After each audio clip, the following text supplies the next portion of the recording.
Hey everybody, Blake here. Today I'm going to be talking to you guys about the metric system and why the US still uses the imperial system. To date, there are only 3 countries in the world that still use the imperial system: Myanmar, Liberia, and the United States. As the subject of this video is about the United States, I will just talk about Myanmar and Liberia very briefly. Those 2 countries are basically so isolated that they have stuck with the imperial system.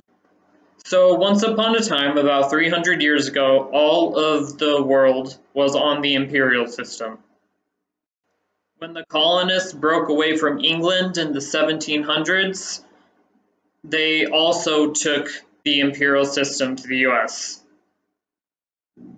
Over the next 100 years, starting with France, the world slowly began switching over to the metric system, which was based on units of 10, which made it easier for memorization and basic measurements. As of the 1900s, the US still had not adopted the metric system, and in 1975, Congress signed a law that was called the Metric Conversion Act. This law declared the metric system the official measurement unit in the US.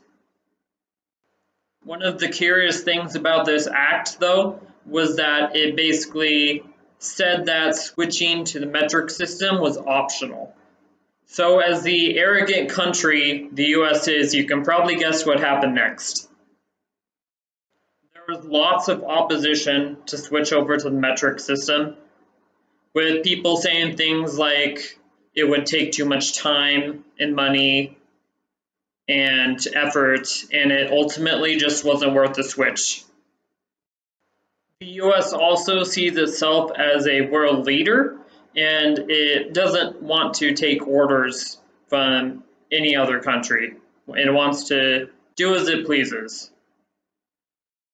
Today, there are some instances where the metric system is used in the US, but it is not that common, and it has not been officially adopted by the US government. So there you have it. It boils down to time, effort, and arrogance from the US. It is very difficult to reverse momentum. Thank you for watching and hope to see you next time.